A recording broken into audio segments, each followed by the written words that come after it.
Слава воршы не горша.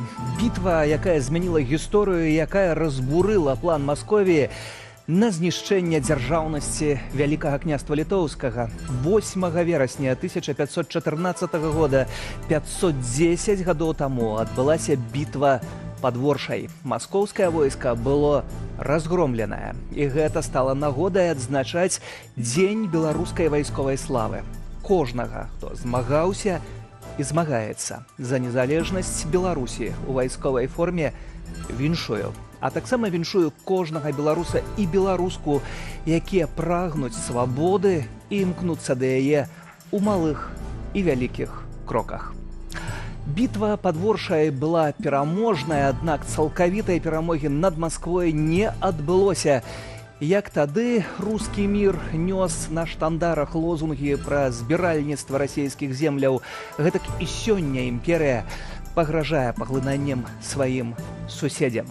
Тады толькі еднасць і стратэгія на полі бою змаглі прывесці да перамогі. І сёння без салідарнасці і еднасці перамога немагчымая. І менавіта па гэтаму Дзень беларускай вайсковай славы, а таксама памяць пра бітву пад Воршай гэтак перашкаджае расейскай і лукашэнкаўскай прапагандзе. Вітаю, гаспадарства, гэта тыдзень Сергеем Падсасонным, і вось пра што ў праграме. Лукашэнкаўскае быць альбо не быць, ці пойдзе ўзурпатар на гэтак званыя выбары, усцяж пытання, але з'яўляецца меркаваныя спадкаемцы. Хто? Паспрабуем назваць галоўных прэтэндэнтаў. Ходили чуткі, што шмат у чым заслуга яго кар'еры першых ступеняў менавіта звязана з яго бацькам. Што будзе са Святланай Ціхановскай пасля 2025 года? Ці яна падначаліла і цалкам кантралюе дэмакратычныя сілы? Ды пытанні пра эфектыўнасць структуры і кадры. Вялікая размова з Франакам Вячоркам. І Азаров крытыкаваў Ціхановскую. Ну, нема Азарова больш у кабінеце. Нема Азарова ў кабінеце. Сахашчык. Нема больш у кабінеце. Нема. Латушка крытыкаваў. Латушка ёсць. Адзіны, хто вытрымаў гэты бой. Жыць для Беларусі. Старшыня Рады Беларускай Народнай Рэспублікі Івонка Сурвіла адказвае на мае пытанні пра палітыку, вайну і лёс краіны ў часе 35-й сустрэчы беларусаў Паўночнай Амерыкі ў Таронта. Эксклюзіўнае інтэрв'ю. Nasze życie nie ma sensu, kiedy my nie zmawiamy się za Białoruś. My dla niczego wyjechali za granicę. My tu mamy wolę, mamy wszystkie możliwości. Moje życie, uważam, nie miało sensu. Jak ja nie mogła coś zrobić dla mojej батьківщини. Расійскія дроны-забойцы над Беларуссю. Сітуацыя пачынае паўтарацца і несці не толькі патэнцыйную пагрозу. У ноч на чацвер на расійскія дроны над Беларуссю прыйшлося нават збіваць. Маем і першыя зафіксаваныя на відэа вынікі гэтага і ўрон грамадзянскай інфраструктуры ад іх абломкаў. Ноччу суботы над нашай краінай лёталі ўжо ажно 7 дронаў камікадзе. І ўпершыню адзін выведчы расійскі беспілотнік тыпу Сьюперкэм. Вайна ўсё бліжэй? Уладзіслаў Корсак. Короче, взрыв громкий был, аж, затрясло. Усё часцей не толькі ва ўкраіне ці Расіі, але і ў Беларусі. Паводле праекту «Беларускі гаюн» у ноч на чацвер 8 расійскіх шагадаў апынаюцца ў паветранай прасторы нашай краіны. 2 з іх ляцяць у бок Гомля. Відавочцы фіксуюць выбухі дронаў і падзення іх аскепкаў. Гомельцы абменьваюцца ўражаннямі ў рэгіянальных чатах. Я чуў 2 выбухі. Пішуць, што ў будынак архіву на сантехзагатоўках трапіла нешта. Вельмі спалохаўся, і сірэны не было. Цяпер проста ўжо страшна класціся спаць. Хто яго ведае, колькі яшчэ яны будуць запускаць сюды БПЛА. Мінабароны на інцыдэнты рэагуе сціпла. Сегодня ночью, 5 сентября, был зафиксирован факт нарушения государственной границы Республики Беларусь в воздушном пространстве, предположительно беспилотными летательными аппаратами. Было принято решение на их уничтожение.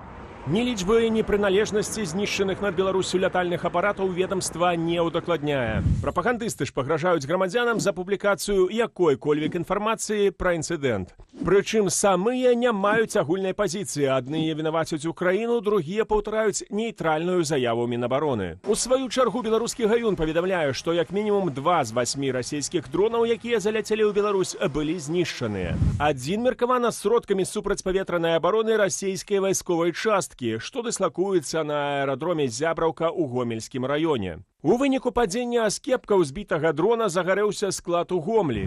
Знішчальнікі ВПС Беларусі з базы ў Баранавічах палявалі на астатнія дроны паводле курсу Мазыр-Хойнікі-Брагін. Яны збілі як мінімум яшчэ адзін шагат. Астатнія 6 расійскіх дронаў ці то вярнуліся ва ўкраіну, ці то проста згубіліся. Такім чынам, маем другі зафіксаваны ўдар беларускіх ВПС па расійскіх дронах. Імаверна, ўпершыню расейцы збілі ўласны дрон над нашай краінай, ды ўпершыню стала вядома пра наступствы яго падзення для цывільнай інфраструктуры. Уладзіслаў Корсак, Белсат. І ў працяг тэмы дронаў у Латвіі напярэдадні разбіўся расійскі беспілотнік. Імаверна, ён заляцеў з тэрыторыі Беларусі. Нібыта здарэнне не было наўмысным. Аднак міністр абароны Латвіі гаворыць пра неабходнасць узмацнення сваёй усходняй мяжы. Акалічнасці інцыдэнту высвятляюцца. А цяпер пытанні, якія галоўныя вынікі дзейнасці Святланы Ціхановскай, а таксама структураў з ёй звязаных. Ці абраная прэзідэнтка замяняецца ў асобу, якая ўсё жадае кантраляваць, і што уласна з ейным палітычным лёсам пасля гэтак званых прэзідэнцкіх выбараў у 2025 годзе. Усе гэтыя ды іншыя пытанні я скіраваў галоўнаму дарадцу Святланы Ціхановскай, Франаку Вячорку. Палітык пасля размовы зазначыў па-за камерай, што гэта быў хардток, жорсткая размова. А можа, халодны душ рэчаіснасці, які часам неабходны палітыкам? Запрашаю. Вітаю, Франак. На гэтым тыдні стала вядома, што вызвалілі чарговых 30 вязняў з лукашэнкаўскай турмы. Ці дзейнасць беларускіх дэмакратычных сілаў уплывала на гэта? Якім чынам? Я думаю, што гэта вынік і міжнароднай салідарнасці, і працы праваабаронцаў, якія фіксавалі імёны палітычных вязняў. Калі б не было гэтай дапамогі, то мы бы нават не ведалі, колькі людзей у турмах і ў якім яны стане. І гэта вынік міжнароднага ціску, які на працягу ўсіх 4 гадоў аказваўся. Ну і Лукашенка рыхтуецца да выбарчай кампаніі. Для яго гэтае вызваленне хутчэй інструмент зрабіць сябе больш чалавечным. Ці ў гэтай сітуацыі гэта жаданне Лукашэнкі, ці гэта ўсё ж такі ціск дэмакратычнай супольнасці? Я думаю, што адно не выключае іншае. Лукашенка карыстаецца гэтым у сваіх мэтах, а мы дабіваемся сваёй мэты. Гэта вызваленне палітычных вязняў. А як на гэта глядзяць заходнія палітыкі? Ці гэта пэўная кулуарная супраца з Лукашэнкам? Прыходзяць да Лукашэнкі, патрабуюць вызвалення палітвязняў, а ім адказваюць, што гэта тэрарысты, экстрэмісты, а ніякія не палітычныя вязні. Я думаю, што ўплыў меў таксама Гутэрыш, таму што была камунікацыя раней. Гутэрыш падняў канкрэтна пытанне рэпрэсію і палітвязняў. І Лукашэнку запрасілі ў Нью-Йорк. Лукашенко запрашаюць пастаянна ў Нью-Йорк на ўсе саміты па лініі ААН. Гэта традыцыя ААН запрашаць усіх галаварэзаў. Пры гэтым найбольш медыйныя асобы застаюцца за кратамі. Ці ў такім выпадку можна тут гаварыць пра нейкія саступкі? Я думаю, што это жэст, але гэта не змена палітыкі. Гэта такі тактычны крок, не змена рэпрэсіўнай стратэгіі. Мяне пытанне ўзнікае, чаму вы, як прадстаўнікі ведучыя дэмакратычных сілаў, не ўдзельнічалі, напрыклад, у працэсе абмену, які адбыўся з расійскімі палітычнымі вязнямі? Нам шкада, што мы не ўдзельнічалі ў абмене. Мы разумеем, што ўдзел бралі прадстаўнікі ЗША і Масквы там на ўзроўні спецслужбаў. Я думаю, што і прадстаўнікам польскага ўраду і Нарвегіі, якія таксама ўдзельнічалі ў абмене, але не маглі нават падняць пытанне палітвязняў, таксама крыўдна. Але гэта добры урок на будучыню, што цяпер трэба ўдзельнічаць. Мы пасля гэтай сітуацыі правялі размовы з Белым домам, спрабавалі высветліць дэталі. Ну, яны патлумачылі, чаму гэта было немагчыма вызваліць беларускіх палітычных вязняў. Не магу патлумачыць, не магу расказаць. Святлана Ціхановская гаварыла з БРБОК на тэлефонным званку, таксама абмяркоўвалі дэталі. Ці ў такім выпадку Святлана Ціхановская, апроч таго, што можа паабмяркоўваць, мае на нешта ўплыву? На нешта мае, на нешта не. На што мае? Я думаю, што ў дэмакратычных краінах столькі розных ведомстваў, інстытуцыяў, што нават паміж сабой яны не заўжды маюць уплыў, як зараз у Швецыі мы бачым. МЗС не можа нічого зрабіць з службай міграцыі, якая адмаўляе прытулку і дэпартуе беларусаў. Я думаю, што мы можам уплываць на агульныя прыярытэты замежнай палітыкі еўрапейскіх, нацыянальных урадаў. Мы можам уплываць на рашэнне МЗС, усё, што тычыцца нейкіх тактычных пастановаў, інструкцыяў. Мы можам уплываць на камунікацыю, рыторыку, якая камунікуе, якая выходзіць у паблік у тым ліку. І можам уплываць на міжнародныя арганізацыі, якія прымаюць нейкія рашэнні па стратэгіі. Гэта АБСЕ, гэта ААН, гэта асобныя структуры Рады Еўропы. То бок гэта структуры, которые просто займаюцца рыторыкай, але не займаюцца канкрэтнымі дзеяннямі. Калі як не займаецца, урад займаецца канкрэтнымі дзеяннямі, усе займаюцца канкрэтнымі дзеяннямі, але ўлада заўжды абмежаваная. У кожнай структуры, у кожнага міністра, у кожнага парламенцкага камітэта ёсць пэўны мандат. І калі мы говорым з БРБОК, яна таксама не магла паўплываць, напрыклад, на абмен зняволенымі, які адбываўся. Могла паўплываць на колькасць, можа, візаў для беларусаў, спрошчаны рэжым нейкі. Яна паўплывала, і гэта таксама то, што мы ўплываем. Зараз Нямецчына пачала даваць 3-гадовыя, 5-гадовыя візы. Праблема, што вельмі вялікая колькасць заявак, яны не паспяваюць іх апрацоўваць. І мы зараз працуем над тым, каб павялічыць колькасць консульскіх работнікаў.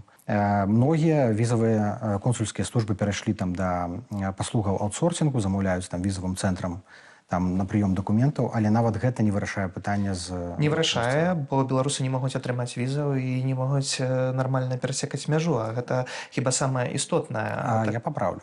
Беларусаў не ўведзена абмежаванняў як супраць расейцаў, здзейнічае спрошчаны візавы рэжым у дачыненні да беларусаў, які не дзейнічае да 95% краінаў свету.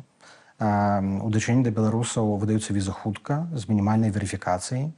Па стандартным кошце, на жаль, не ўдалося. Многія кансуляты выдаюць бясплатныя візы. Калі, канешне, атрымаецца падаць гэтую заяўку і прабіцца туды. Гэта так, але проста это заўжды пытанне, мы бачым напалову поўная шклянка ці напалову пустая.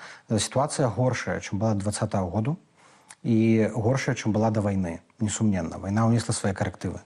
Але тое, што сітуацыя нашмат лепшая, чым у іншых краінах, і тое, што нам удалося адваяваць розніцу у стаўленні да беларусаў і да расейцаў, гэта факт.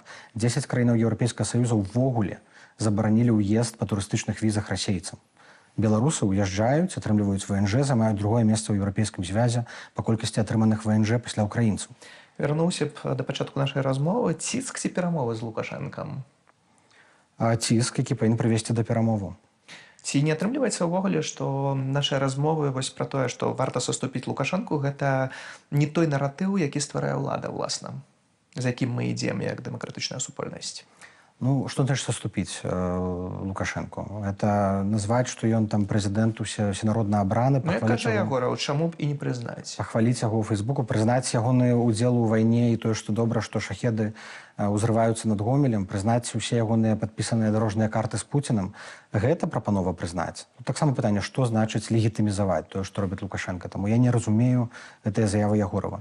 Ёсць таксама рызыка, што калі мы заплюшчваем вочы на тое, што робіць Лукашенко цяпер, не крытыкуем, я разумею прапанова Ягорова не крытыкаваць Лукашенку. Хай робіць, што робіць. То мы аўтаматычна становімся суагрэсарамі, нясем поўную адказнасць за дзеянне рэжыму. І потым ніякага маральнага права казаць, што беларусы няроўны рэжым, у нас не будзе. Зараз у нас ёсць такое права, таму што мы кажам, што рэжым злачынны, незаконны, нелегітымны, таму не ўводзьце тыя самыя абмежаванні супраць беларусаў, як супраць лукашэнкаўскага рэжыму. Таму давайце беларусам надзею, падтрымлівайце незалежныя медыі. Франку, калі ты глядзіш таксама на нашу сённяшнюю дэмакратычную супольнасць, на самыя розныя структуры, якія створаны офіс Святланы Ціханаўскай, пераходны кабінет, які ўзначальвае таксама па сутнасці Святлана Ціханаўская, прайшлі выбары ў новы склад каардынацыйнай рады, дзе бальшыня падтрымлівае Святлану Ціханаўскай. Ці гэта ўсё не нагадвае ЦК КПСС, дзе ёсць сакратар, які ўсім, уласна, заведае і ўсё кантралюе? А Ціханаўская не раздае загадаў і не мае ўлады.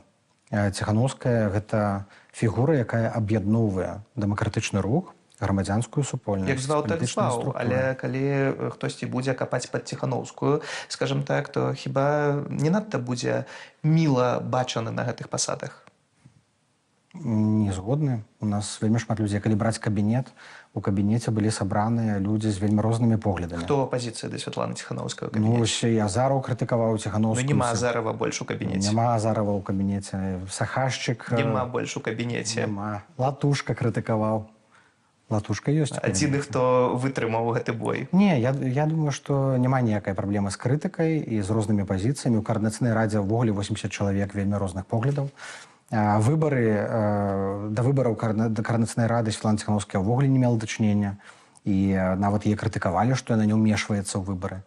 А Ціханаўскі сказал, я не ўмешваюся. А цяпер крытыкуюць, што ўсё захапіла. А цяпер крытыкуюць, што ўсё захапіла. Таму я думаю, што трошкі надуманая прычына, тым больш рэальнай жа ўлады няма. Няма таго, чым распараджаецца Ціханаўская, акрамя вось гэтай увагі і ўплыву, які яна дасягнула сваёй дзейнасцю. А калі нема рэальнага ўплыву, ці офіс, кабінет, каардынацыйная рада, гэта альтэрнатыва для Беларусі. Калі альтэрнатыва, то ў чым?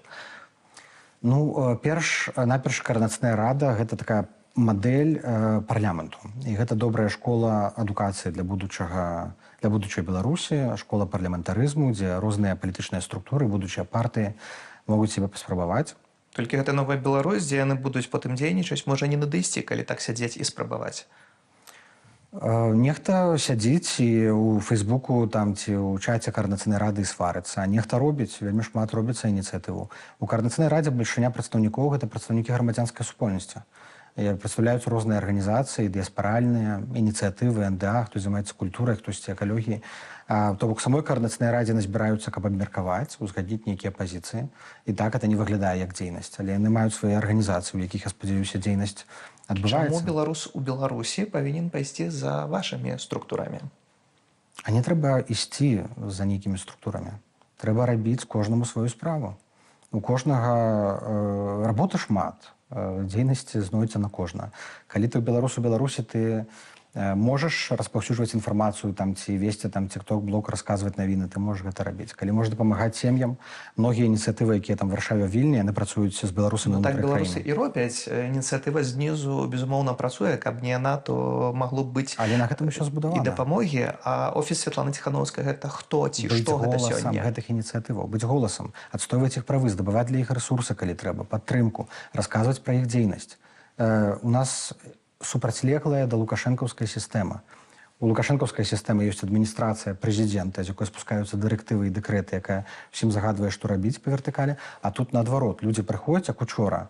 Прыйшла Ціханаўская ў гэты шэлтар беларусаў у Вільні, і ўсе паскардзіліся на праблемы, расказалі, што трэба зрабіць. Ну, Ціханаўская паслухала і пайшла, а праблемы засталіся. І пайшла іх вырашаць. І таму у нас, наадварот, усё ідзе знізу зверху. Гэтыя праблемы, прэтэнзіі, часам крытыка, часам добрыя словы, яны ідуць знізу ўверху. Як рэвалюцыя ў 20-м годзе пачыналася гарызантальным чынам, нам трэба гэта захаваць. Не трэба пераключаць у фармат, што давайце вот Ціханаўская зверху, там Латушка, Вячорка, павырашайце ўсе праблемы за нас. Ну, але пры гэтым тэндэнцыя да горшага з падтрыманнем беларусаў. Са СМІ, з НДА маем праблемы з дакументамі, з беларускімі нумарамі на машынах, ужо ў згаданых візах. У чым тады праца?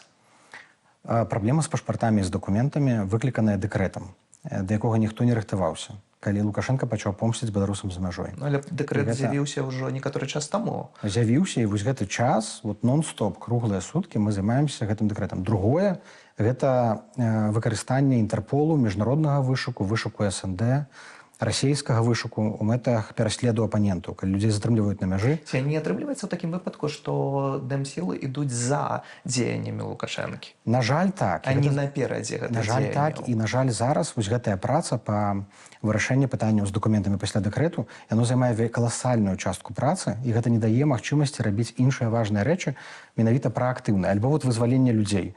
У нас зараз у Арменіі за апошні там месяц было 4 кейсы. Усіх вызвалілі, усіх апраўдалі. Армяне памянялі сваё стаўленне да беларусаў. Але яно саджала вельмі шмат часу каштоўнага, але людзям дапамаглі. На жаль, так, мы ў абароне, і нам трэба перайсці ў актыўную фазу, ў праактыўную дзейнасць. Не спрабаваць абараняцца ад дзеянняў Лукашэнкі, калі ён спрабуе там знішчаць, рэпрэсаваць, а менавіта на яго тэрыторыі, таму ініцыяваць нейкія рэчы. У нас ёсць таксама новы прадстаўнік па міжнароднай палітыцы Владзімір Астапенка. Не магу яго запытацца, чым ён займаецца, бо не прыходзіць да мяне на інтэрв'ю, вельмі заняты, то інтэрнэту няма. Гэта стандартная, зрэшты, адказ многіх палітыкаў беларускіх. У гэтай сітуацыі мушу запытацца цябе, чым займаецца Владзімір Астапенка? Ці гэта пасада для пасады? Ну, Владзімір Астапенка заняў гэтую пазіцыю вымушана, непленавана, пасля таго, як сышоў Валерка Можа, Валеўскі. не мучайце яго, хай вызваліць пасаду для некага, хто хоча займаць гэту пасаду. Не, у яго ёсць вельмі ясны партфель. Ён займаецца супрацай з еўрапейскімі структурамі. І зараз ідзе праца падрыхтоўкі дакументаў патрэбы грамадзянскай супольнасці на наступны год. Кожны год прадстаўнікі ўсіх сектароў грамадзянскай супольнасці, культуры, медыяў, бізнесу збіраюцца разам і абмяркоўваюць, якія патрэбы. І на аснове гэтых патрэбаў перадаюцца дакументы ў Брусэль, Вашынгтон, і потым выдзяляецца гэтая падтрымка. І мы гаворым пра 2000 арганізацый мінімум толькі НДА, якія атрымліваюць падтрымку там з розных крыніцаў. Наша задача як палітыкаў гэтую падтрымку забяспечыць для Белсата, для незалежных медыяў, там, для блогераў. І Владзіміра Астапенка задача забяспечыць падтрымку, каб гэта дайшло. Як пакуль падтрымка не забяспечаная, а яшчэ забяспечаная больше... для Белсату? Ну, для Белсату хаця б у тым ліку. Не, Белсата ёсць 57 мільёнаў злотых. Это вялікая сума. Ну, але гэта не заслуга Владзіміра Астапенкі. Не заслуга, але гэта тое, што трэба захаваць. Часам не толькі трэба павялічыць, часам трэба захаваць. У нас не хапае рэсурсаў, не хапае часу, не хапае людзей, каб гэта ўсё рабіць. Задача Астапенкі ў тым ліку забяспечваць супрацу з Брусэлем. Не хапае людзей, ты кажаш, а з другога боку вы вельмі так лёгка развітваецеся з кадрамі, як Валерка Валеўскі, Валер Сахашчык. То ці гэта такі нармальны працэс? Адыход кадраў? Гэта нармальны працэс. Па-першае, не ўсе могуць доўга працаваць у складаных умовах, без фінансаў, без падтрымкі, без камандаў. Другая прычына – гэта ёсць натуральны працэс накоплення нейкай стомленасці, непаразуменняў, можа быць, крыўдаў. Таму людзі сходзяць. Некаторыя знаходзяць іншыя пазіцыі, лепшую працу. Ну, Валерый Сахашчык, ён пайшоў і вырашыў заняцца сваёй справай там і бізнесам, які ён кінуў, ён вельмі шмат згубіў, як ён кажа, рэсурсу. Але мы вельмі цэнім тое, што ён уклаў. Таму трэба ставіць так, што ён зрабіў свой унёсак, ён гаварыў па тэме бяспекі і абароны амаль 2 гады працаваў у кабінеце. Дзякуй яму за працу. Але зараз нам трэба там новае дыханне. 2 гады ваяваў, але ва ўкраіне ў ВРО аўтарытэту не змог здабыць і не змог з імі наладзіць пры гэтым стасункаў. А ўзнікае тады пытанне, па якім прынцыпе адбіраюцца новыя прадстаўнікі. Бо замест Сахашчыка прыйшоў Вадзім Кабанчук, і тут пытанне, які аўтарытэт у яго ўжо ўнутры Беларусі, бо у Сахашчыка было наадварот, ён меў там аўтарытэт у вайскоўцаў. Ну, у нас пакуль няма пытанняў свежых. Звычайна мы арыентуемся на пытанні, якія робяць нашыя партнёры, частку робіць народны апрос, і мы тады можам ацаніць, як беларусы ацэньваюць у тым ліку ўнутры краіны таго ці іншага палітыка. Цяжка ацэньваць, калі ў Беларусі няма сацыялогіі. Няма, але мы можам хаця бы ацаніць тых палітычна актыўных беларусаў, якія бяруць удзел у гэтых апытаннях, а сацыёлагі, Коршуна ў прыватнасці робяць вельмі добры аналіз. І я думаю, што трэба будзе паглядзець, як Кабанчука будуць прымаць у Беларусі, але ў яго ёсць высокі аўтарытэт сярод украінцаў, украінскага грамадства, беларускіх ваяроў. На мой асабісты погляд, я бачу, як ён выступае, як ён каментуе, ён вельмі годна прадстаўляе нашу краіну і дэмакратычныя сілы. Пры гэтым гавора мне ў інтэрв'ю асабіста гаварыў пра тое, што у прынцыпе, калі б Лукашенко згадзіўся, то мог бы яго і адпусціць без всякай адказнасці на нейкія выспы, хай бы сабе адпачываў, дажываў старасць. Спрэчнае пытанне, можа і да такога дайсці. Такога нельга выключаць. Калі мы гаворым пра перамовы, як вынік ціску, хутчэй за ўсё, то ў перамовах трэба будзе нешта прапанаваць, а калі там імунітэт патэнцыйна для Лукашэнкі выратуе жыцці тысячам беларусаў і вызваліць яго ад дыктатуры, то такі варыянт таксама можа быць. То бок ужо здадзеныя пазіцыі наконт таго, што каліноўцы маюць вызваляць Беларусь, план перамога таксама правалены? План перамога першай сваёй версіі, які рыхтаваўся, таму што да плану перамога ўжо было некалькі. Ён цяпер абсалютна нерэлевантны і неактуальны. Гэтаму Азараў распрадае рэчы ў інтэрнэце як непатрэбныя? Трэба запытацца Азарова, таму што я бачу каментар Азарова, бачу гэтую навіну, канешне, это вельмі дзіўна выглядае. Не ганебна, толькі дзіўна. У мяне няма інфармацыі, што з гэтай маёмасці каму належала. Я не магу тут сцвярджаць. Калі Азаров кажа, што прадае, то хіба Азарову? Ясна, но калі там нейкая маёмасць там канкрэтна належала байполу, нешта можа быць Азарову асабіста. Бок у мяне, на жаль, няма магчымасці гэта там праверыць, удакладніць. Больш што была кабінетная здача і сфера адказнасці. Але ну, сам факт, што гэта з'яўляецца ў пабліку, это кепска. Рэпутацыйна кепска для ўсіх дэмакратычных сіл. Таксама вось гэтыя такія кейсы, як Азарова, рэпутацыйныя для дэмакратычных сілаў, яны неяк так усё часцей перад 25-м годам пачынаюць з'яўляцца. Не ведаю, ці гэта выпадкова, не буду тут канспіралогію нейкую будаваць. Але ўзнікае пытанне, ці вы маеце на 2025 нейкую стратэгію напярэдадні прэзідэнцкіх выбараў?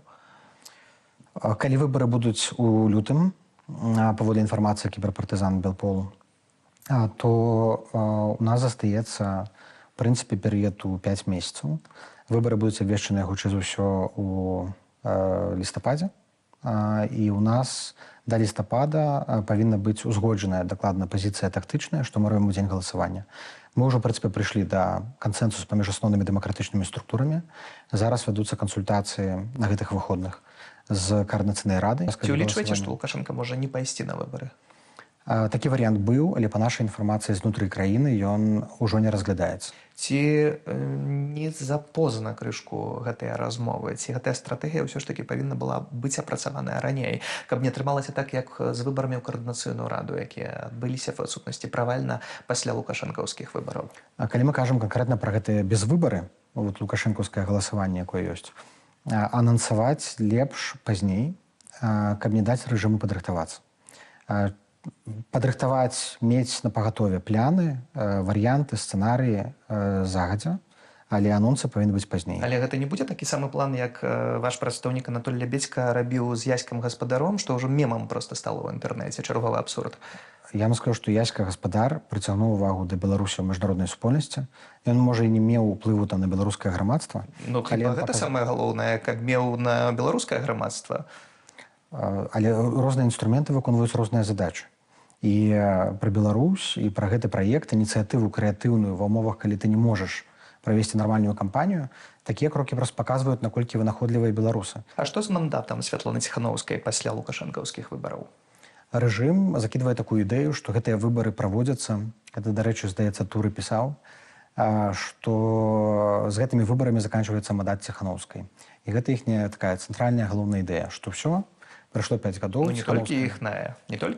Ну, і некаторымі людзьмі, якія падтрымліваюць такую ідэю. У дэмсілах таксама гавораць пра гэта? Ну, мы разумеем матывы, таму што гэта дае ім магчымасць перагарнуць старонку. А вы што думаеце на гэты конт? Мы лічым, што ён не заканчваецца, таму што ён не пачынаўся. Мандат прэзідэнцкі, які мае 5 гадоў, які пачынаецца з інаўгурацыі, ён не быў дадзены Святлане Ціханаўскай.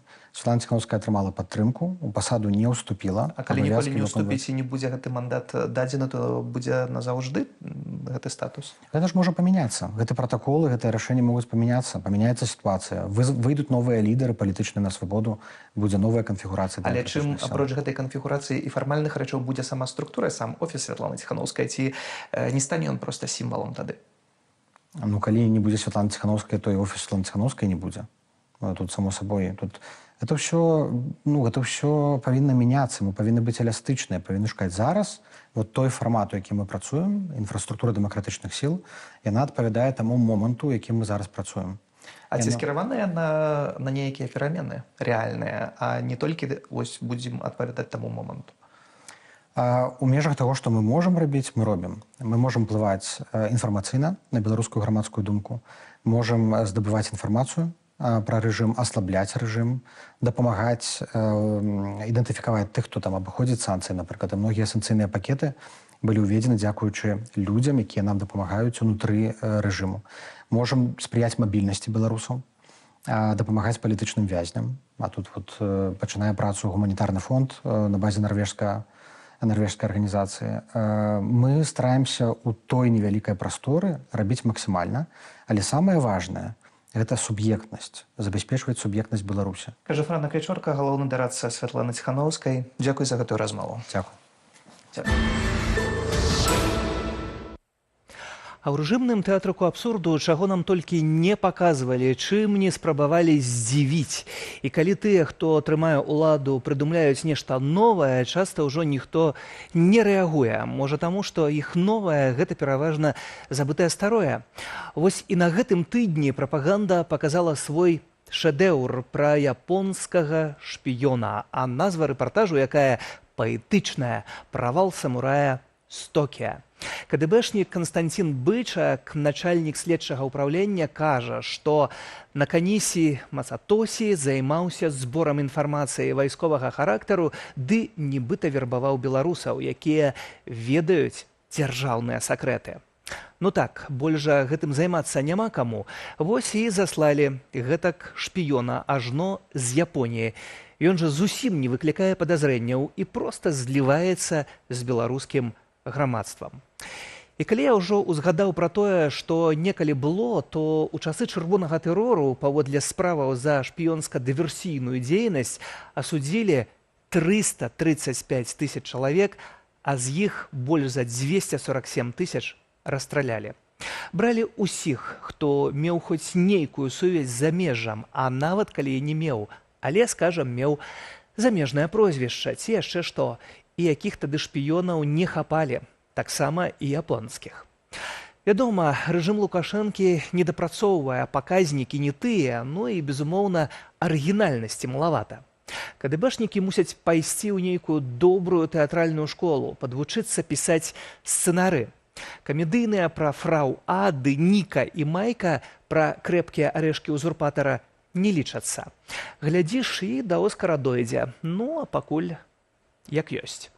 Усё паводле лякалаў крывавых камісараў, толькі паслядоўнасць крыху іншая. Тыя душылі, арыштоўвалі, змушалі да эміграцыі, і лукашэнкаўцы таксама. Тыя, хаця пад канец сталіншчыны, але ж прыдумалі дзела врачей, у рамках якога грэблі пераважна прадстаўнікоў габрэйскай нацыянальнасці, але не толькі. І ў сучаснай Беларусі справа лекараў ужо таксама была. Сталін знішчаў украінцаў галадаморам, а Пуцін і ягоны верны хаўруснік Лукашенка вайной. У савецкі час лавілі бясконцых польскіх шпіёнаў, ну і узурпатар таксама. За жалезнай заслонай страшылі агрэсіўным захадам, ну і куды ж без гэтых фобіяў рэжыму ў Беларусі, навокал адныя ворагі, калі хто не заўважыў. Толькі Лукашенка з Пуціным у белых палітонах. Глядзеў і падумаў спадарства, нечага не хапае для поўнай карціны шчасця ашалелых дыктатараў. І вось маем японскі шпіён. Бінга. Пацыент выйшаў на плато, можна выносіць. Толькі я б яшчэ адну рэч нагадаў узурпатару і ягоным падданым. У той п'есцы, акты якой вы так зацята адыгрываеце, усё скончылася для галоўнага героя у літаратурным сэнсе вельмі нелітаратурна. На падлозе у калюжынах уласнага лайна. Чаго і вам жадаю. Заслона.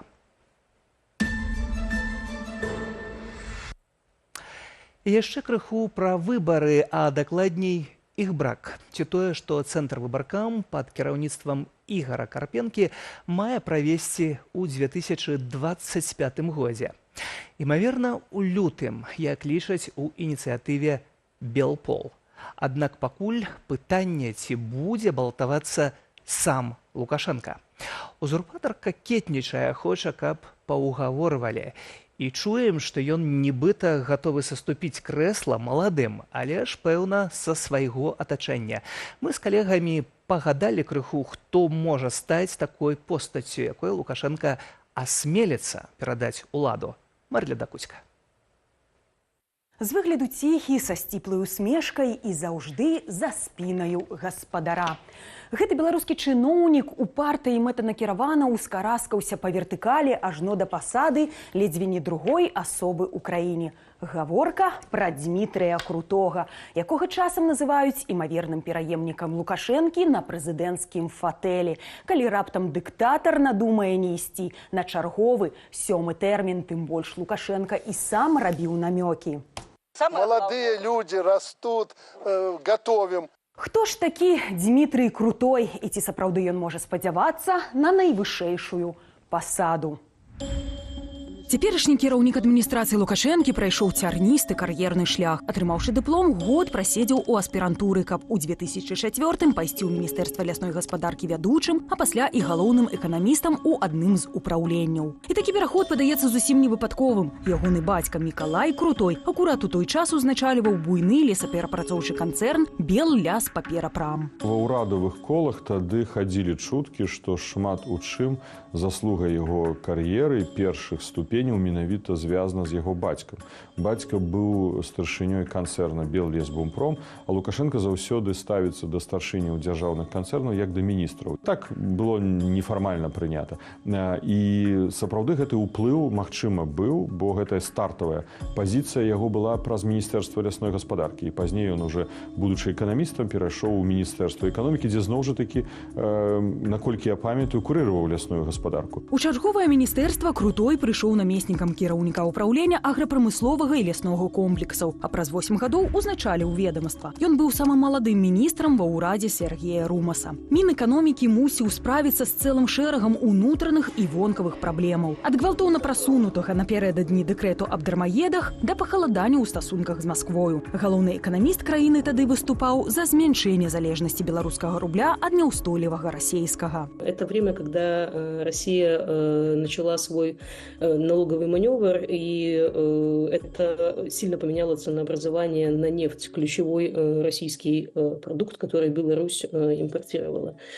Вот, потери многомиллионные светили Беларуси, и фактически тогда речь стояла о том, что надо договариваться о компенсации этого налогового маневра, иначе вся белорусская нефтепереработка, заодно весь экспорт, в общем-то, оказывался фактически просто коллапс их ждал. Урэшце дамовіцца ўдалося на частковую і паэтапную кампенсацыю. Важна было ўтрымацца і на заходнім кірунку, дасягнуць спрашчэння візавага рэжыму з еўразвязам ды наладзіць эканамічнае партнёрства. Так, у 2019 годзе ўдалося падпісаць некалькі мемарандумаў аб супрацы з Аўстрыяй. У лічбавай галіне, у прамысловасці асаблівую надзею складалі на праект у продажы сельскагаспадарчай прадукцыі, бо гэта адкрывала б для айчынных вытворцаў еўрапейскі рынак. Гэта быў час, калі Лукашэнкаўскі міністр не ўцякаў ад незалежных медыяў. А ў нашым выпадку гэта пераарыентацыя, то бок мы таксама з усхода пераарыентованы? Абсолютно. У нас такая стратегия есть. Она тоже не является секретом. Российская Федерация, в свою очередь, тоже имеет огромные продовольственные программы и ежегодно наращивает производство по ключевым, если брать рынок мяса, по ключевым видам мяса. Поэтому мы здесь не сидим на месте и стараемся всеми силами найти новые рынки. Либо это Китайская Народная Республика, либо это рынки стран Европейского Союза. Гэткая адкрытасць і нясмелы лібералізм скончыўся ў 2020-м. Крутой на той момант займаў пасаду намесніка кіраўніка адміністрацыі Лукашэнкі, падтрымаў масавыя рэпрэсіі і трапіў пад санкцыі. Латвія, Эстонія і Літва забаранілі яму ўезд на сваю тэрыторыю. Я некалькі спробаў рабіў, каб пачаць з ім камунікацыю. У 2020 годзе ён чытаў мае смс-ы, але не адказаў. Думаю, што нават гэты факт, калі ён будзе публічны, гэта хутчэй гуляе на яго карысць. По Лукашэнку гэта спадабаецца, што Латушка пісаў Крутому, але Круты не захацеў увайсці ў камунікацыю. Я звяртаўся да яго. Все ж такі, маючы магчымасць размаўляць з ім не аднойчы сам насам, разумеючы, ўсё ж такі гэта чалавек ліберальнага пункту гледжання, чалавек хутчэй выступаўшы за рэформы. На той момант у мяне было, можа, такая ілюзія, што на яго можна разлічваць з пункту гледжання пераходнага транзітнага перыяду. Ні перамены, ні заходні кірунак. У 22-м Крутога скіравалі ў Маскву ў якасці надзвычайнага і ўпаўнаважанага пасла. Чыноўнік ужо меў досвед у інтэграцыйных працэсах дзвюх краінаў. Узначальваючы працоўную групу, ён завяршыў працу над большасцю гэтак званых дарожных мапаў. Лукашенко хацеў бы мець у Маскве, безумоўна, давераную асобу, бо Маскву ён разглядае не толькі з пункту гледжання стратэгічнага партнёра, але нават у большай ступені і рызыкі, які можа стварыць для яго гэты стратэгічны для Лукашэнкі партнёр. Таму трэба мець давераную асобу, якая яго там не здрадзіць, не будзе гуляць у сваю гульню. Выглядае на тое, што Крутой сваю працу выконваў паўнавартасна. Так, вёў перамовы па супрацы з российскими регионами. Ряд очень крупных российских проектов по освоению бюджетных ресурсов. Я в первую очередь про Мурманский порт. Вот. Ну, я понимаю, что там еще и по железной дороге есть темы по авиастроению, вот ледоколы мы хотим строить совместно. Оно может звучить несколько странно, но это действительно очень хлебные проекты. Знаходзіў час і на пошук іншадумцаў. Гэтак тэлеграм-канал СОТ апублікаваў лісты за подпісам Крутога да гендырэктара расійскага першага канала Константина Эрнста з патрабаваннем не запрашаць да супрацы Анжаліку Агурбаш. Беларускі бок палічыў знявагай і запланаваны правакацыі ейны ўдзел у эфіры на Дзень адзінства народаў пасля таго, як спявачка ў 20-м падтрымала пратэстоўцаў. Отношению вот к этим персонажам, которые себя вот и в рамках, допустим, проведения специальной военной операции, в рамках цветной революции в Беларуси запятнали и сейчас различными способами пытаются обелиться и вроде бы вернуться в некую повестку, но мы должны здесь вести себя жестко, это моя позиция. Сёлета па вяртанні ў Беларусь і прызначэнні кіраўніком адміністрацыі Крутой пачаў актыўна правяраць сельскагаспадарчыя прадпрыемствы. Паехаў глядзець пацярпелыя ад урагану ў ліпені раёны Гомельшчыны замест Лукашэнкі. Гэта дало падставы меркаваць, што Крутой паціху пераймае досвед кіраўніка краіны. Калі Лукашенко будзе сапраўды калісьці вырашаць пытанне наконт таго, хто зойме прэзідэнцкую пасаду пасля яго, ну, на дадзены момант Крутой, канешне, хутчэй за ўсё адзін з фаварытаў.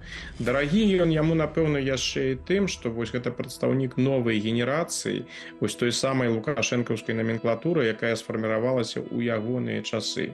І мне падаецца, у асобе Крутога ёсць усё тое, што Лукашэнку падабаецца. А менавіта узорная чыноўніцкая кар'ера ў лукашэнкаўскай Беларусі. Аддана выконвае любыя задачы, не злоўлены на хабары, не валодае зямлёй і запісаную на сябе мае толькі 4-пакаёвую кватэру ў Менску. Спрабавалі капнуць глыбей, звярнуліся да кіберпартызанаў, але даведаліся толькі пра шэраг штрафаў ад ДАІ. Марыля Дакуцька, Белсад.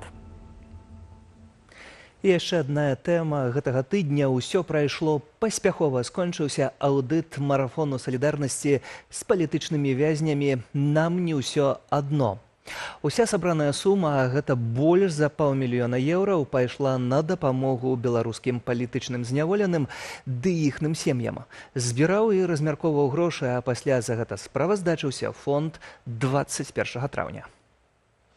Яскравы прыклад еднасці беларусаў. У онлайн-марафоне салідарнасці з беларускімі палітзняволенымі «Нам не ўсё адно» летась узялі ўдзел 11 000 чалавек, якія зрабілі амаль 15 000 ахвяраванняў. Агульная сабраная сума перавысіла 500 000 еўраў. Грошы пайшлі праваабарончым ініцыятывам і фондам, што ў сваю чаргу выдаткавалі грошы на аплату працы адвакатаў, закуп харчовых перадачаў і лекаў у месцы зняволення, на рэабілітацыю ды іншую дапамогу вязням ды іхным сем'ям. Куды пайшлі грошы, спраўдзіла назіральная рада, у якую ўвайшлі прадстаўнікі розных незалежных медыяў. Я правёў асабіста аўдыт 2 арганізацый, якія размяркоўвалі сродкі. Дакументацыя была даволі празрыстая, можна было задаваць любыя пытанні. Я бачыў, як выплачваліся сродкі, як яны куды накіроўваліся.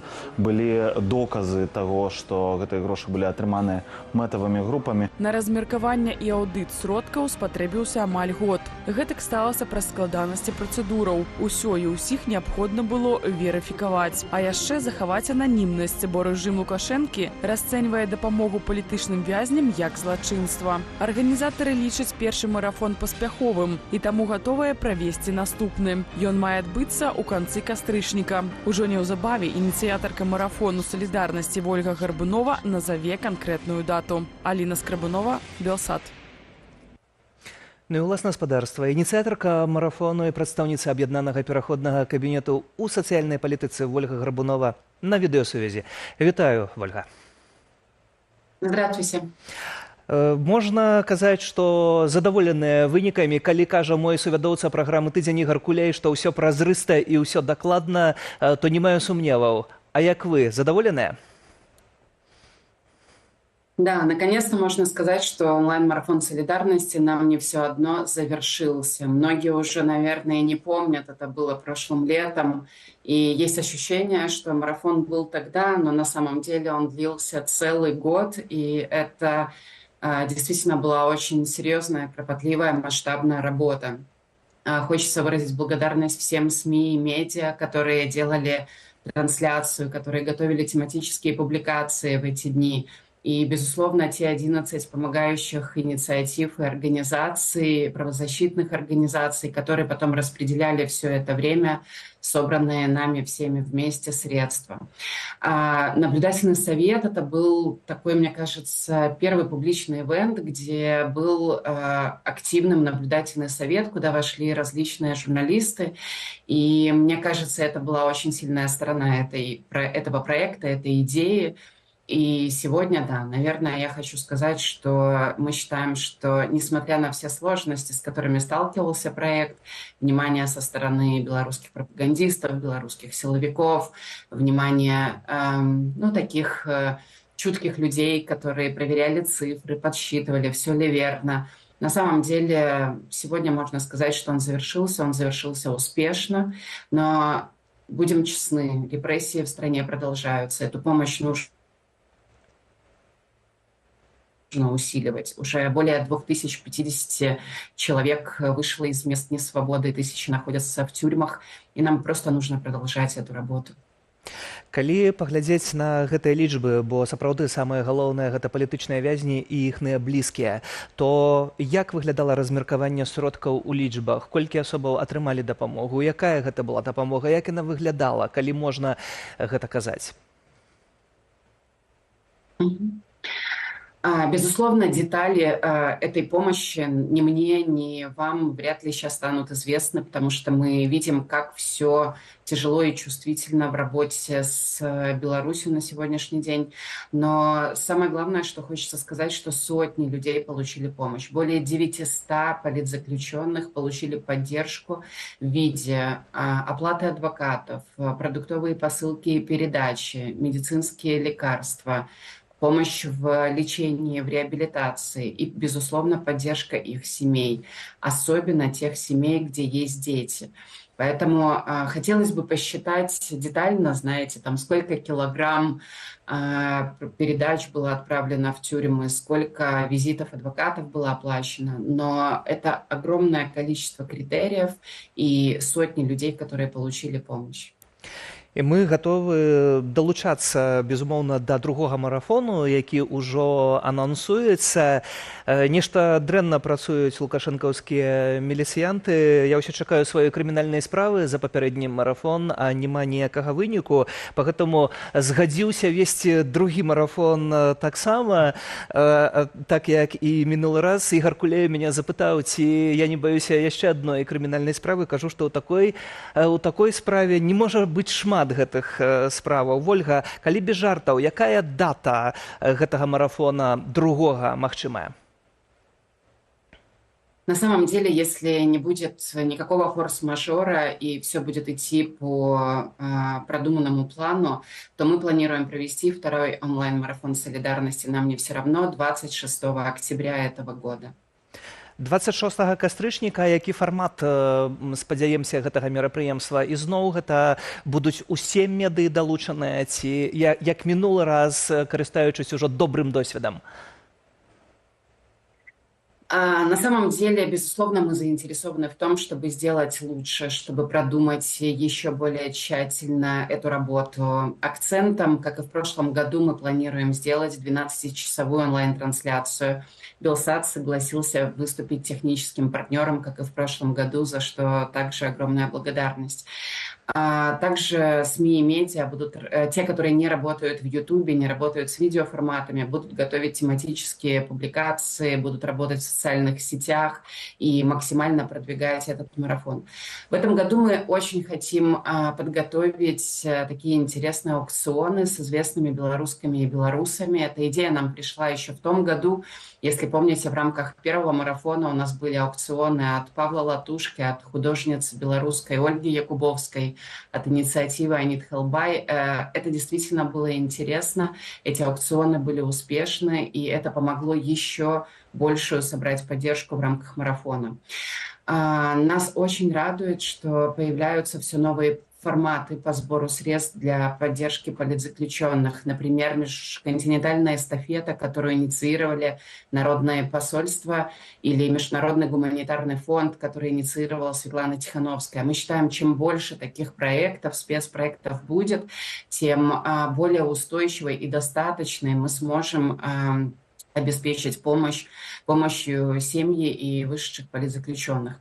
Ну и хочется сказать, что во втором онлайн-марафоне солидарности мы предложили вот уже журналистам и фондам рассмотреть возможность, чтобы мы собирали средства на потребности политзаключенных, но в том числе и на административные расходы организаций и фондов. Это будет сумма в районе 10%, но очень важно понимать, что целый год 11 фондов и организаций работали, по сути, за счет ресурсов своих инициатив. Если мы будем говорить о том, что мы вновь планируем собрать такую ощутимую сумму, а может даже больше, мы прекрасно понимаем, что нашим и без того немногочисленным инициативам и организациям нужна поддержка. Я думаю, что люди с уважением и благодарностью относятся к правозащитным и помогающим инициативам, и это будет воспринято хорошо. Поэтому мы планируем сохранить все те же критерии, потому что те люди, которые прямо сейчас находятся в тюрьмах, им все так же нужен адвокат, им все так же нужна поддержка, нужны передачи, посылки, нужна помощь с медиками, с лечением, и гораздо... я не могу сказать легче, но спокойнее сидеть, когда ты знаешь, что твоих близких поддерживают, что ты не один, не одна, и про тебя не забыли. Поэтому вот все те же критерии. І ўсе мы разам у гэтай сітуацыі і будзем разам, спадзяюся, 26 кастрычніка, калі будзе другі марафон салідарнасці, бо нам, канешне ж, не ўсё адно. Дзякую, Ольга, за гэтую працу і дзякую за гэтую размову. Ольга Гарбунова, прадстаўніца аб'яднанага пераходнага кабінета ў сацыяльнай палітыцы. На гэтым тыдні гаспадарства вярнуўся з Канады. У Таронта прайшла 35-я сустрэча беларусаў Паўночнай Амерыкі. Чым жыве дыяспара, як дапамагае ў беларускай справе, як падтрымлівае ваяроў ва ўкраіне і як гэта ўсё палепшыць ды ўключыць у працу беларускі бізнес. Былі дыскусіі, гутаркі і нефармальныя сустрэчы, а таксама цеплыня беларусаў. І за арганізацыю, запрашэнне ды прыём дзякую ад усяго сэрца кожнай беларусцы і кожнаму беларусу. А яшчэ я здолеў пагутарыць са старшынёй Рады Беларускай Народнай Рэспублікі Івонкай Сурвілай. Інтэрв'ю пра палітыку, вайну, нашу будучыню і прызначэння ужо цяпер. Спадарня Івонка, вельмі ў сімвалічным месцы мы сёння з вамі сустракаемся. Наўпрост інтэрв'ю ў царкве. Правильно, вельмі сімвалічна і прыгожае месца, трэба сказаць. Прыгожая і прыгожая атрымаўся таксама з'езд, прыгожая сустрэча 35-я беларусаў Паўночнай Амерыкі. Я скажу, захопленая. Я сюды едучы, я зрабіла высілак, каб сюды прыехаць, бо ўсё ж такі мне далекавата ехаць было. І я не была пэўная, што змагу зрабіць гэтае падарожжа. Але зрабіла высілак і такая задаволеная. Мне это надасць сілы на месяцы. Я учора, сёння і учора, і дзень перад тым, чулася абсалютна ў небе.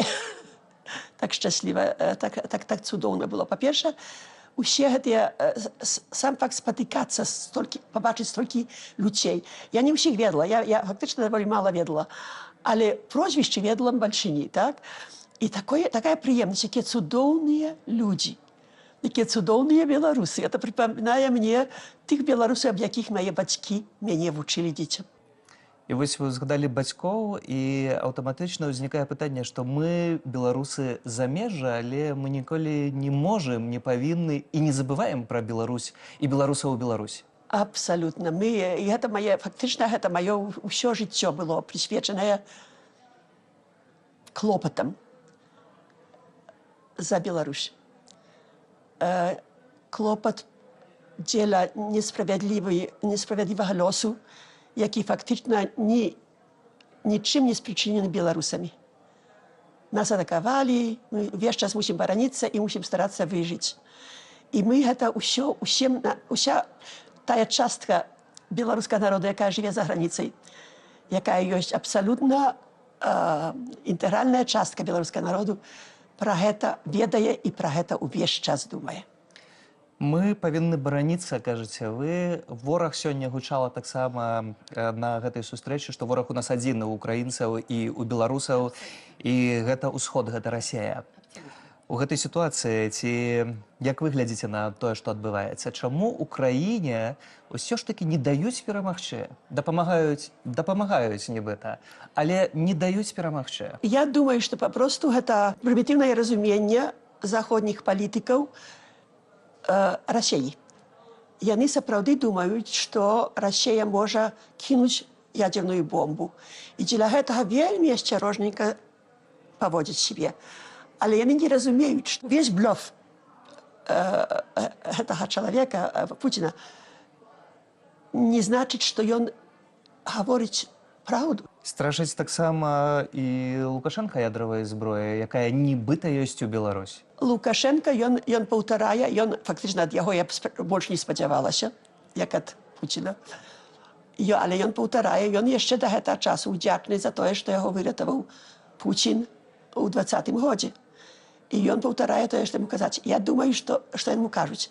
І я думаю, што гэта яшчэ ягонае, магчыма, нешчасце, бо ён не можа быць вольным чалавек гэты.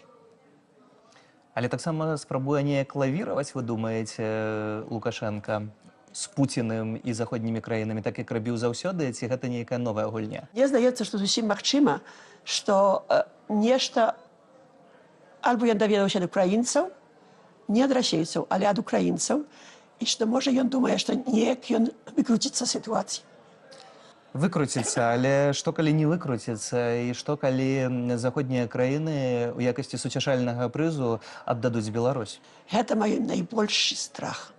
Гэта найбольшы мой клопат, каб не выкарысталі Беларусь у гандлі за мір у краіне. Гэта зусім магчыма, таму што я фактычна вельмі часта, слухаючы заходніх палітыкаў, асабліва амерыканскіх, здаю сабе справу, што яны не разумеюць сітуацыі.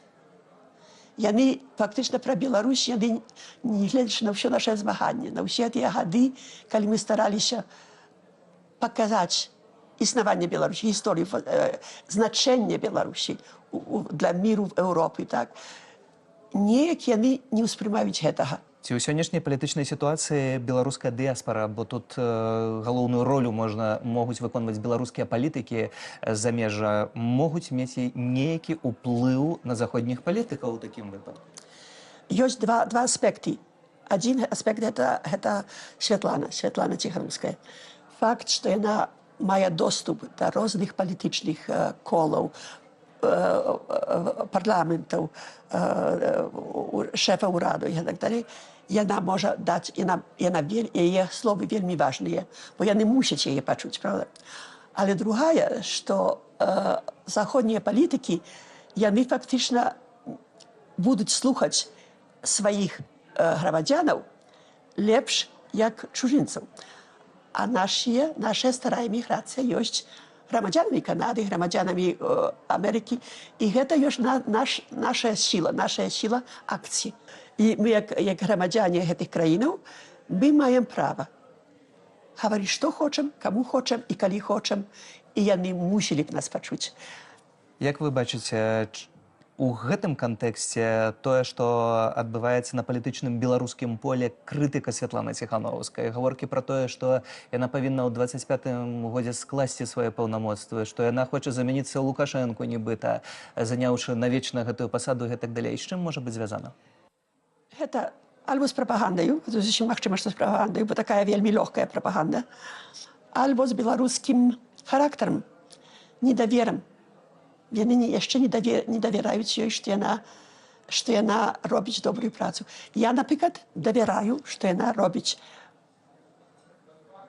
вельмі карысную працу, зусім на месцы для Беларусі ў гэтым моменце. Яна яна ставіць Беларусь на мапу свету.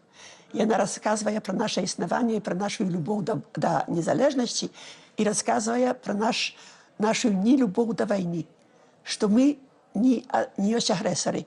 Каб свет это зразумеў, бо вельмі шмат людзей у свеце, нават украінцаў, нават людзей, которые мусілі б нас лепш ведаць, не разумеюць, што мы не ёсць агрэсары.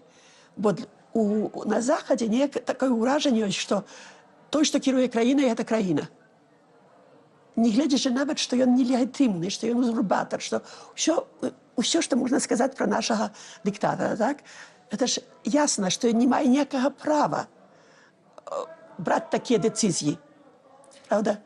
А беларусы замежжа, гэта другі момант, які вы агучылі, таму што маюць грамадзянства і маюць права хадзіць на акцыі, напрыклад, арганізоўваць штосьці. Ці гэта азначае, што таксама гучала на гэтай сустрэчы, трэба тыя капцюры паказаць беларускія, якія мы ўвесь час баімся паказаць? Ну, гэта правільна. Гэта адносіцца да ўсяго нашага народу. Мы вельмі скромны народ, вельмі спакойны народ, вельмі любім, мы хочам, каб нас любілі. Мы ўсюды прыяцелі ўсіх. Мы нармальна, як імідж нашая, цудоўная, так? Справа ў тым, што мы з сабою уважаем себе такімі разумнымі, што мы заўсёды крышку лепш ведаем за суседа. І дзеля гэтага пачынаюцца розныя спрэчкі. Што ў такім выпадку напрыканцы нашай гутаркі з дасведчання заходнім светам і не толькі заходнім светам вы б сказалі беларусам, якія спрачаюцца, якія яднаюцца, але якія ўсцяж застаюцца беларусамі? Я скажу, першае, памятаць, што яны беларусі. Памятаць, што беларусы на кожным кроку. Другое, як французы кажуць, концепт d'union nationale, гэта нацыянальная еднасць. Трэба, каб беларусы ядналіся, нават калі маюць іншыя думкі, нават не на канцэптах, папросту таму, што яны беларусы і яны маюць адзін агульны аб'ектыў – здабыць незалежнасць. Ты беларус, таму што яна беларуска, ідзі працаваць для яе і памагай. Толькі дзеля гэтага, што мы адзін народ. Мы ходзім, як у Кабака казаў, на косцях нашых продкаў. Мы ўсе сям'я. Беларусы ўсе маюць тых самых продкаў. Як мы можам ненавідзець кагосьці альбо крытыкаваць у моменты, калі якраз крытыка недазволеная? У гэтым моменце нам крытыкаваць не можна. Нам трэба замагацца за незалежнасць Беларусі, за волю Беларусі. Гэта наше галоўнае мусіць быць заданне. Паставіць сабе маленькія прыярытэты, калі я магу пайсці кудысьці, каб пачуць, што гавораць пра Беларусь, і адказаць на гэта, я мушу ісці. Разумееце, гэта ёсць мусіла быць часткай нашай жыццёвай маралі. Нашае жыццё не мае сэнсу, калі мы не змагаемся за Беларусь. Мы дзеля нечага выехалі за граніцы. Мы тут маем волю, маем усе магчымасці. Маё жыццё, я ўважаю, не мела б сэнсу, каб я не магла нешта зрабіць для маёй бацькаўшчыны. Дзякую вам за гэта і дзякую за гэтую размову. Старшыня Рады Беларускай Народнай Рэспублікі, спадарыні Іванка Сурвіла. Жыве Беларусь! Жыве! Вечна! Так выглядаў гэты тыдзень, а ўжо на наступным, дакладна заўтра у Львове адкрыецца Дом вольнай Беларусі. Гэта будзе месца беларусаў Украіны для супольнай дзейнасці. Адкрыццё прымеркаванае да Дня беларускай вайсковай славы, які адзначаецца сёння. Беларусы разам з украінцамі змагаюцца за свабоду і аддаюць свае жыцці. Ад пачатку расійска-украінскай вайны больш за 10 гадоў таму ва ўкраіне загінулі больш за 70 беларускіх герояў. І мы можам сказаць, што беларусы таксама па баку святла. А Дом вольнай Беларусі ў Львове, спадзяюся, яшчэ больш умацуе нашыя сувязі. Сергей Пацасонны, да сустрэчы ў эфіры.